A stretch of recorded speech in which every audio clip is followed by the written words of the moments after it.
Assalamualaikum warahmatullahi wabarakatuh. Halo teman-teman semua. Perkenalkan nama saya Bimo Bagus Trianto dari program studi Teknik Informatika Universitas Mercu Buana. Pada video kali ini saya akan melanjutkan proyek saya yaitu proyek Toko UMB. Nah, sekarang ada di part 2. Pada video kali ini saya akan menambahkan beberapa logika untuk REST API agar bisa memodifikasi form produk, lalu untuk registrasi dan juga untuk login. Tapi pada video kali ini hanya fungsi registrasi yang bisa digunakan. Oh ya, apabila lupa, jadi REST API ini digunakan untuk, mengirim permintaan dan menerima tanggapan menggunakan protokol HTTP seperti GET, POST, PUT, dan DELETE. Oke, kita masuk ke project 2, project Toko UMB.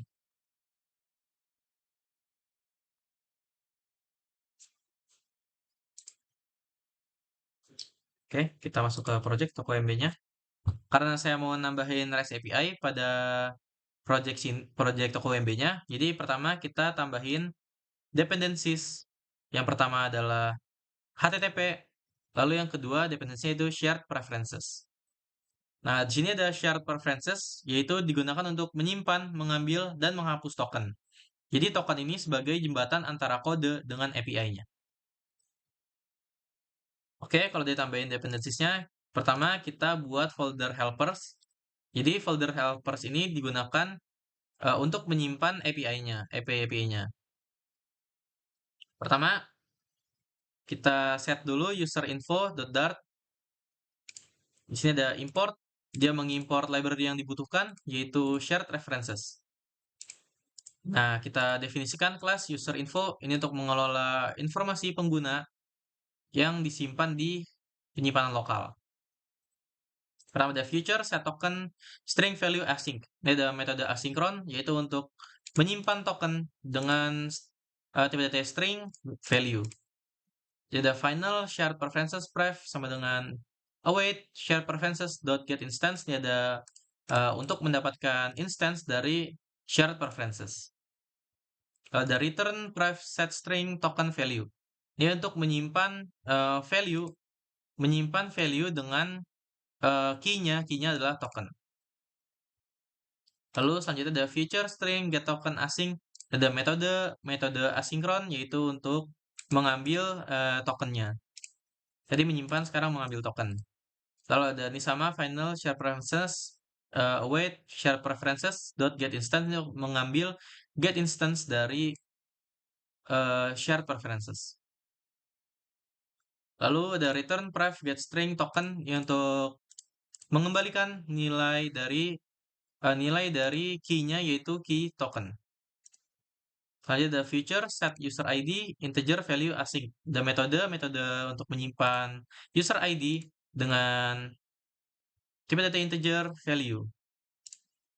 Lalu di sini ada untuk sintaks untuk mendapatkan si instance-nya dari share preferences. Lalu ada return pref set int user ID value untuk menyimpan value dengan key-nya yaitu user ID. Lalu ada feature get user ID async, ada metode untuk mengambil si user ID-nya. Lalu di sini ada sama mendapatkan instance dari share preferences. Lalu ada return pref get int user ID ini untuk mengembalikan nilai dengan key-nya user ID. Lalu ada feature logout async.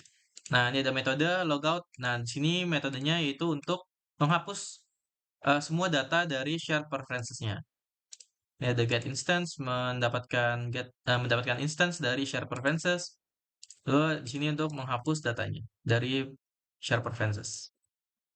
Oke, kalau udah kita masuk ke app exception.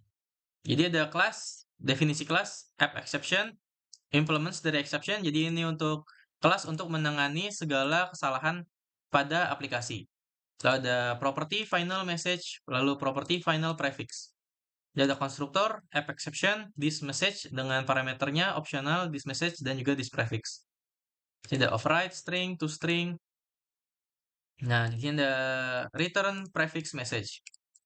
Nah, di sini itu untuk menggabungkan si parameternya, prefix, dan message-nya. Oke, pertama ada class, definisi kelas, fetch data exception yang menggantung dari app exception. Nah, jadi dia ini untuk menangani apabila terdapat kesalahan dalam pengambilan data. Dia akan memanggil konstruktor super dari app exception. Dia akan dengan isi prefixnya yaitu error during communication. Lalu ada class bad request exception. Dia apabila permintaan yang tidak valid, nah dia akan memanggil konstruktor super dengan isi prefixnya invalid request. Nah, selanjutnya ada class di sini unauthorized exception yang bergantung dari app exception. Di sini apabila kesalahan otorisasi, dia akan memanggil konstruktor yaitu super dengan unauthorized dengan isi prefixnya. Lalu ada class unprocessable entity exception yang apabila entity-nya tidak dapat diproses, dia akan memanggil konstruktor super yaitu di sini prefixnya yaitu unprocessable entity. Nah, terakhir di sini ada invalid input exception yang menggantung dari app exception. Nah, di sini apabila inputnya tidak valid, dia akan memanggil konstruktor super yaitu prefixnya invalid input. Nah, selanjutnya kita pindah ke API Dart. Nah, jadi API Dart ini pertama kita import library yang dibutuhkan. Ada Dart.io, lalu ada package HTTP. Nah, ini dependencies-nya. Lalu ada package helpers user info Dart. Lalu yang terakhir dia mengimport app exception. Lalu ada class API. Nah, class API ini berfungsi sebagai lapisan untuk melakukan permintaan HTTP yaitu post, get, delete dengan penanganan kesalahan yang terstruktur. Nah, di sini dia pertama yaitu dia metode post. Pertama dia akan mengambil token. Di sini dia akan mengambil token yaitu dari user infonya. Lalu selanjutnya dia akan mengirimkan permintaan post ke URL yang diberikan dengan data. Ini body data, lalu dengan header otorisasi. Nah, selanjutnya dia akan memanggil return response. Nah, untuk menangani responsnya, dia akan menangkap si socket exception ini, lalu akan melempar fetch data exception jika tidak ada internet. Lalu sama di sini dia masuk ke metode get. Pertama dia mengambil token dari user infonya, lalu mengirimkan permintaan get ke URL yang diberikan dengan header otorisasi. Nah, setelah itu dia akan memanggil return response untuk menangani responsnya. Di sini yaitu di sini dia akan menangkap socket exception lalu melempar fetch data exception jika tidak ada internet. Nah, selanjutnya dia ke metode delete. Pertama dia mengambil token dari user info, lalu sama di sini dia akan mengirimkan permintaan delete ke URL yang diberikan dengan header otorisasi. Nah, setelah itu dia memanggil response, dia akan menangkap socket exception ini, lalu dia akan melempar fetch data exception, no internet connection jika tidak ada internet. Lalu return mengembalikan si response-nya. Nah, di sini ada dynamic return response HTTP. Nah, ini adalah response dari HTTP-nya.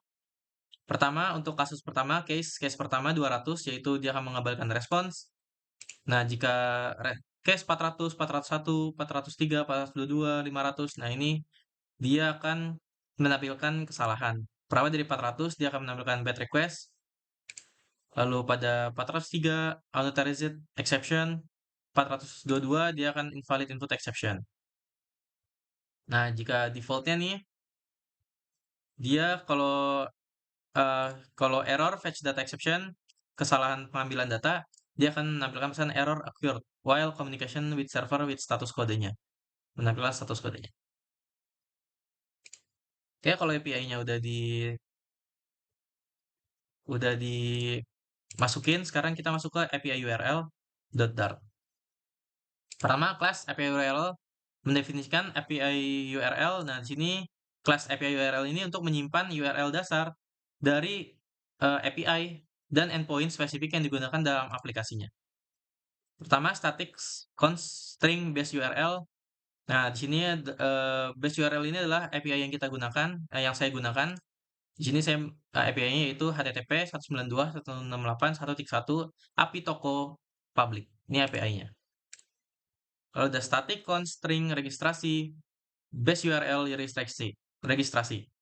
Nah, ini untuk mendefinisikan endpoint untuk registrasi. Nah, di sini ada base ini untuk menggabungkan nih base URL ini, berarti ntar dia digabungin, terus dia menggabungkan dengan registrasi. Nah, sama dengan login. Di sini dia definisikan endpoint. Untuk loginnya, dia menggabungkan dari base URL dengan nanti tambahin /login sama list produk, create produk. Nah, sini ada static, ini sama untuk update produknya dengan ID. Nah, dia akan menggabungkan base URL produk lalu dengan ID-nya yang dipilih, lalu update. Lalu selanjutnya di sini ada show produk dengan dia menampilkan produk dengan ID-nya. Dia akan menggabungkan produk lalu dengan ID-nya nih sama untuk delete. Dia membutuhkan ID sama menggabungkan URL-nya yaitu base URL produk lalu ID. Oke. Nah, setelah itu kita masuk ke dalam widget.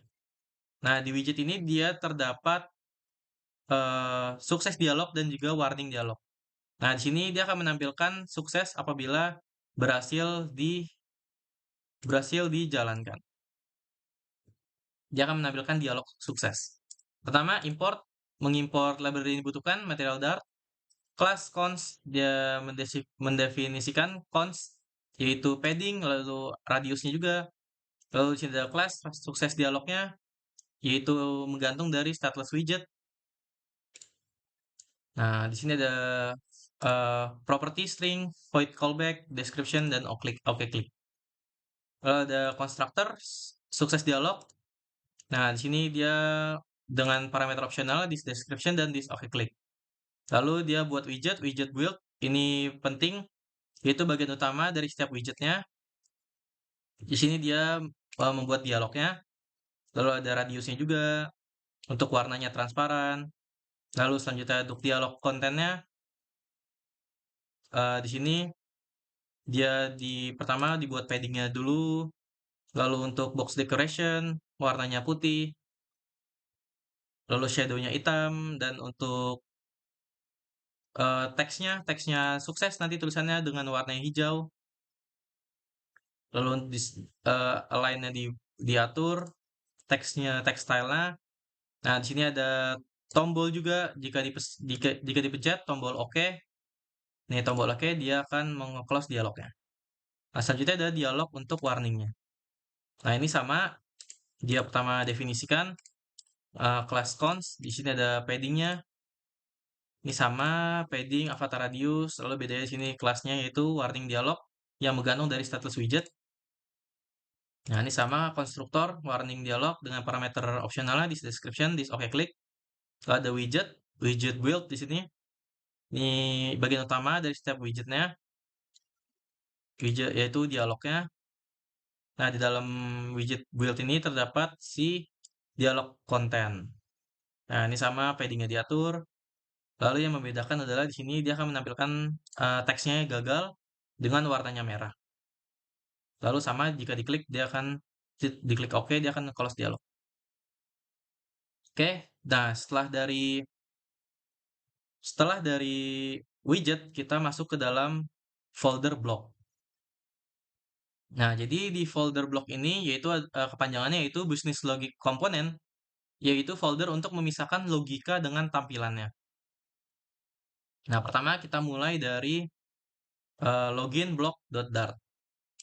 Pertama kita mengimport library dibutuhkan, Dart convert, pertama, yang kedua API Dart, lalu API URL Dart, dan juga login model. Nah, ini penting login model juga. Pertama, kita definisi kelas login block ini untuk menangani proses loginnya, API-nya. Nah, pertama, static feature login model login string, email, string, password, async. Nah, ini untuk metode asinkron, yaitu digunakan untuk melakukan proses login dengan parameter. Di sini parameternya email dan juga password. Kalau string api_url.login di sini untuk mengambil URL endpoint untuk login dari API URL. Nah, selanjutnya ada var body. Ini adalah membuat map yang berisi data, email, dan juga password yang dikirimkan ke API. Lalu dia akan mengirim permintaan di sini, mengirim permintaannya post ke API dengan URL dan juga body yang sudah dibuat. Nah, selanjutnya dia akan mengkonversikan respon dari JSON dari server menjadi objek JSON. Lalu selanjutnya ada mengkonversikan objek Dart menjadi instance login model. Oke, dari login kita masuk ke register. Sama dia mengimport library yang dibutuhkan. Yang beda di sini ada registrasi model. Nah, di sini dia mendefinisikan kelas registrasi blok. Ini untuk metode dia menangani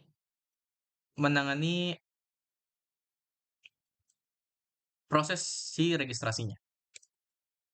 Nah, di sini static future registrasi model, registrasi, lalu string nama, string email, string password, async. Nah, ini metode asinkron yang digunakan untuk melakukan si proses registrasinya. Dengan parameternya di sini ada nama, email, dan juga password. Lalu selanjutnya string api_url sama dengan api_url.registrasi. Ini adalah pertama mengambil URL endpoint untuk registrasi dari API URL. Ada var body, ini membuat map yang berisi data, yaitu datanya nama, email, dan juga password. Lalu setelah itu dia akan mengirimkan permintaan post ke yang berisi data dan juga yang berisi data yang kita buat tadi dan juga dikirimkan ke API URL. Nah, selanjutnya dia akan mengkonversikan respon JSON menjadi objek Dart. Nah, selanjutnya dia akan mengkonversikan objek Dart menjadi instance registrasi model. Nah, setelah itu kita masuk ke logout. Di sini logout block. Nah, di sini dia mengimport library yang dibutuhkan yaitu user info Dart. Ada kelas logout block ini untuk menangani logout. The static feature logout async metode async yang menangani logout dan ada await user info logout ini untuk proses logoutnya. Nah, kalau udah kita masuk ke produk block. Oke, pertama sama, ini dia akan mengimport library yang dibutuhkan. Di sini yang beda, di sini dia nambahin produk model. Pertama kita buat kelas produk block di sini. Static feature list produk model get products async. Ini untuk metode yaitu untuk mengambil produk. Dia untuk metode asinkron yang digunakan untuk menampilkan si produknya, list produknya. Oke, pertama dia string API URL. Di sini dia mengambil URL endpoint untuk menampilkan list produknya. Lalu dia mengirimkan permintaan get ke API.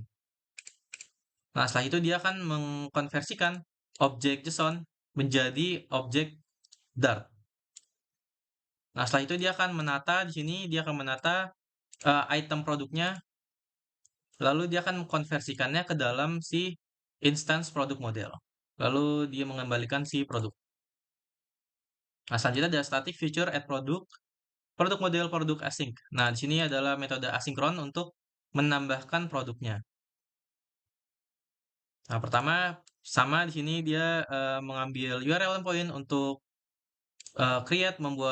menambahkan produknya dari API URL. Lalu di sini ada membuat map yang berisi datanya kode produk, nama produk, dan juga harga. Nah, selanjutnya dia akan mengirimkan permintaan pos dengan data yang udah diisi dan juga ke API URL-nya. Nah, sini dia akan mengkonversikan respon JSON dari server menjadi objek Dart. Nah, selanjutnya dia akan mengembalikan nilai statusnya. Oke, selanjutnya dia masuk ke update. Jadi ada metode update, static feature bool update, produk required, produk model, produk asing. Ini ada metode asinkron untuk mengupdate produknya. Pertama, dia string API URL update produk ID. Nah, ini berdasarkan ID dia yang tadi yaitu mengambil URL endpoint untuk si update produk, yaitu berdasarkan ID dari API URL. Lalu ada var body, yaitu untuk membuat map yang berisi data, yaitu kode produk, nama produk, dan harga produk. Nah, selanjutnya dia akan mengeprint bodinya yang sudah baru. Lalu dia akan mengirimkan permintaan post ke API dengan URL dan juga body yang dibuat. Lalu selanjutnya dia akan mengkonversikan respon JSON dari server menjadi objek Dart. Selanjutnya dia akan mengembalikan nilai si data dari respon. Selanjutnya ada status feature delete produk integer ID async. Nah, ini metode asinkron yaitu untuk mendelete produk, menghapus produknya berdasarkan ID-nya. Yang pertama dia mengambil URL endpoint yaitu untuk mendelete produknya berdasarkan ID. Lalu selanjutnya dia akan mengirimkan permintaan delete ke API-nya. Nah, selanjutnya dia akan mengkonversikan respon JSON dari server menjadi objek Dart-nya. Nah, selanjutnya dia akan mengembalikan si nilai datanya dari respon. Nah, kalau udah, sekarang saya udah bilang di awal, saya akan dimulai dengan si registrasi dulu untuk bisa fungsinya ditambahin. Nah, pertama yang dibedakan dari sebelumnya, pertama di sini kita tambahin pertama library-nya yaitu registrasi blok, lalu tambahin juga sukses dialog Dart-nya dan juga menambahkan widget warning dialog Dart-nya. Nah, ini sama semua. Lalu yang ditambahin adalah pada bagian button registrasi sini.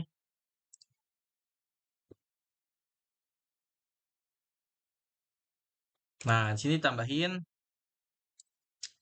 jika di press dia akan memvalidasi form key, dia akan memvalidasi datanya, lalu dia akan mensubmit-nya. Nah, pada saat disubmit, dia akan form key-nya yaitu save, dia akan save. Lalu ini ada is loading, apakah loading datanya, dia akan meloading. Lalu dia akan masuk ke dalam registrasi blok, registrasi. Lalu namanya, email, password. Nah, jika dia berhasil kesimpan ke dalam database, dia akan menampilkan deskripsi yaitu registrasi berhasil, silakan login. Lalu diklik dia akan menutup dialognya. Lalu jika gagal, nah dia akan menampilkan pesan registrasi gagal, silakan coba lagi. Oke, kalau udah ditambahin tadi buat submit-nya, lalu kita masuk ke dalam main Dart-nya. Nah, di sini main Dart-nya juga ditambahin. Yang pertama, library-nya kita import helpers, ini user info Dart-nya. Nah, setelah itu kita ubah juga sedikit. Pertama dimulai dari ini sama void main.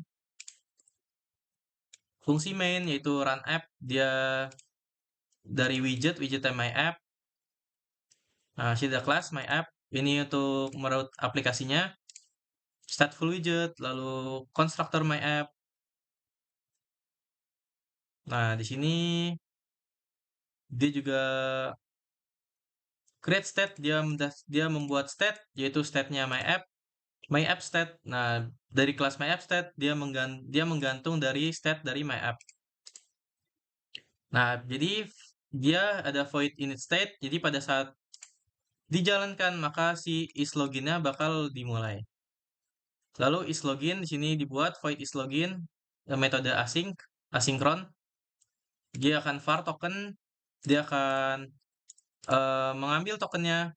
Lalu jika tokennya benar, maka dia akan masuk ke halaman product view. Lalu jika salah, dia tetap di login view-nya. Nah, sini ada widget build. Dia untuk membangun si material app-nya dengan title-nya toko UMB. Lalu dengan home-nya itu homepage. Nah, kita bisa langsung coba dites untuk registrasinya, apakah masuk ke database. Oke, kita di sini kita nyalain dulu emulatornya. Dan jangan lupa untuk XMPP control panel-nya dinyalain. Oke, APC dan MySQL-nya udah nyala. Lalu kita cek database-nya. Oke, di sini membernya baru ada satu, administrator. Nah, saya akan nambahin satu lagi, registrasi.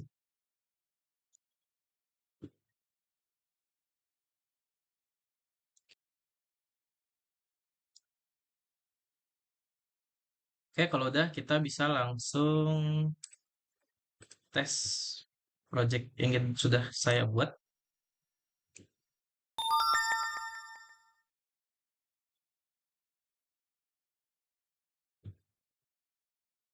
Kita tunggu.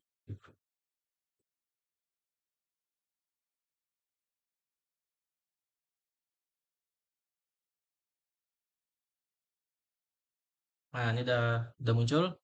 Sini loginnya masih belum bisa, tapi registrasinya seharusnya sudah bisa. Misal kita pakai nama saya aja, Bimo. Emailnya bimo@gmail.com. Passwordnya Bimo 123455. Bimo 123455. Oke, nah ini adalah dialog suksesnya. Dia akan menampilkan sukses warna hijau, registrasi berhasil, silakan login. Nah, kalau kita cek di database-nya, database sini, kalau kita refresh, oke, dia berhasil bertambah. Oke, sekian dari project Toko MB untuk part 2-nya. Kurang lebih mohon maaf. Wassalamualaikum warahmatullahi wabarakatuh.